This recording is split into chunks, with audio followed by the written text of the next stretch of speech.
justamente para enfrentar este tipo de tragedias es Oxfam, y tenemos hoy aquí a ras de tierra a Alexandra Haas. Ella es directora ejecutiva de Oxfam, justamente para hablarnos de estos distintos momentos, ¿no? Cómo atender la coyuntura y luego planear la reconstrucción en las semanas, los meses, quizá los años que vienen. Alexandra, ¿cómo estás? Gusto saludarte. Buenos días aquí en A Ras de Tierra. Qué gusto saludarte, Ricardo, y muchísimas gracias por esta cobertura que, como dices, pues va a tomar muchísimo más que la respuesta inmediata nada más, ¿no? A ver, Alejandra, déjame comenzar con, en efecto, la coyuntura. Ustedes tienen buena experiencia en cómo se atienden o qué es lo primero que debe atenderse después de un evento meteorológico como este, antes de pasar ya a un plan mucho más estructurado. Yo te preguntaría una evaluación, sí, sobre lo que se ha estado haciendo. Se hizo la semana pasada.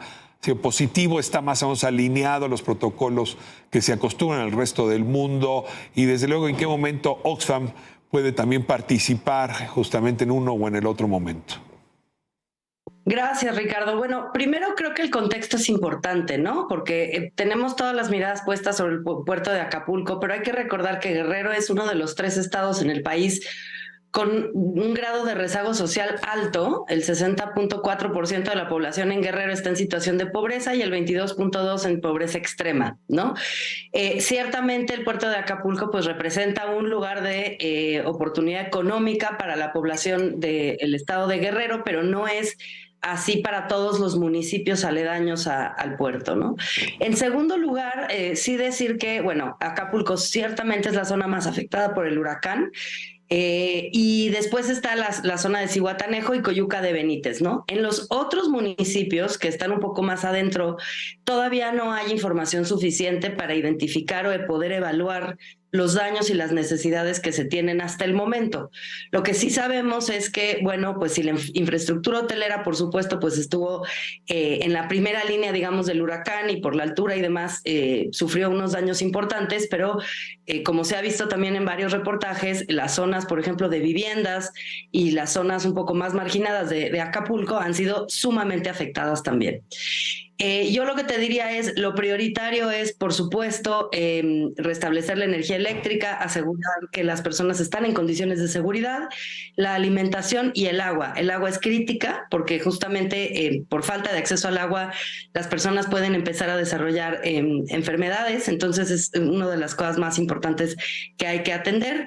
Y un censo que entiendo están realizando desde la Secretaría de Bienestar para identificar daños, necesidades y también identificar personas desaparecidas o personas fallecidas. Entonces, todo esto pues es parte, digamos, del plan DN3. Sabemos que ahí hubo durante todo el fin de semana algunos testimonios de personas que no han sido atendidas, y esto nos parece crítico que se atienda en esta primera fase de intervención, que es, digamos, la fase de respuesta inmediata, en donde se tienen que tomar todas estas medidas. Ya después vienen las fases de atención y de reconstrucción. Déjame, antes de pasar a la siguiente fase, reportaba Oscar Hernández, nuestro reportero desde la Colonia Progreso allá en Acapulco, pues algo que ha surgido como información cada vez más robusta, y es que pues sea crimen organizado, crimen desorganizado, pillaje, en fin, bandas de ladrones, sí vemos que hay una disputa en este momento por el territorio que trae mucha inseguridad a los pobladores de Acapulco, y esto se añade a los problemas de alimentación, de agua, en fin. Y esto te pregunto, si lo miras a nivel comparado con otras tragedias en otras partes del mundo, voy a decir una palabra rara, normal, y si es así, ¿cómo se enfrenta para recuperar la paz lo antes posible? Bueno, yo creo que la situación de crimen organizado, sin que sea para nada mi área de profesión, no es normal en México, ¿no? O sea, el tema del crimen organizado y la presencia del crimen organizado, con o sin desastres, pues no es normal. Me parece que ciertamente en las áreas de desastre puede haber una situación como de falta de control, y por eso es muy importante que haya mucha mayor coordinación entre las autoridades y las organizaciones humanitarias que lideran la respuesta. Un poco el tema es que pues no van a poder solas las autoridades, necesitan que haya presencia de organizaciones humanitarias que apoyen en todas las fases que van a venir de ahora hacia adelante, y por supuesto el tema de la seguridad es crítico. crítico. Es crítico para los pobladores y también es crítico para las personas que podrían y pueden y deben entrar a ofrecer esta asistencia humanitaria, y no debe de ocurrir, y justamente ahí es donde sería muy trágico que por la presencia de violencia o crimen organizado no se pudiera dar el apoyo humanitario que la población necesita. Ahora, pasamos digamos, al mediano plazo, ¿no? Se anuncia que el día de hoy las autoridades de la Secretaría de Hacienda se van a reunir ya formalmente con las industrias turísticas y de servicios ahí en Acapulco, pues para tratar de imaginar un plan que permite el rescate de Acapulco. Estamos hablando, decía Bloomberg, no sé, en la manera como construyeron esos cálculos, pero la noticia hoy es que se van a requerir cerca de 270,000 millones de pesos para lograr la reconstrucción. Luego no todo se requiere para el día de mañana, pero es un mundo de dinero.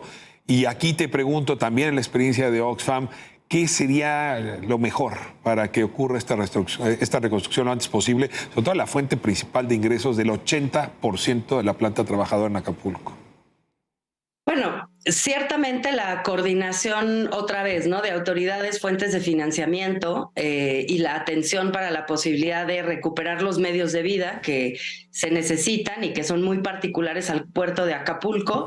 Me parece que será normal que haya mucho enfoque en desarrollar esto, que como dices es el 80% de los ingresos de los habitantes, pero yo te diría que un riesgo que se corre, me parece también, es el riesgo de no atender a los otros municipios que no viven del turismo y que no están directamente en el puerto, porque ahí también se perdieron los medios de vida, ¿no? No, como te decía, no tenemos todavía una estimación por falta de información, pero sabemos, por ejemplo, que se perdieron 10,000 hectáreas de agricultura, y los medios de vida de la gente también se perdieron ahí, y no necesariamente van a tener el foco puesto que tiene el puerto de Acapulco, que ciertamente, como dices, como fuente de ingreso es central a Guerrero, al estado y a la zona, pero también hay pobladores que de todas maneras además viven en alta marginación y que además perdieron pues sus medios de vida, digamos, más inmediatos, ¿no? La otra es la atención no nada más a la parte de desarrollo económico, que puede tomar más tiempo, sino también a otros aspectos, ayuda económica directa a las personas que no tienen manera de sobrevivir si no tienen un empleo en estas condiciones, o en otros municipios, como te decía, acceso a la alimentación, atención, por ejemplo, a la reconstrucción de la vivienda. Y otra que quizá a veces no se piensa, pero es crítica también, es la atención y la asistencia psicosocial. Las personas en Acapulco están muy afectadas, y si toma demasiado tiempo la reconstrucción y la devastación es muy grande, eso también va a ser una carga psicosocial importante.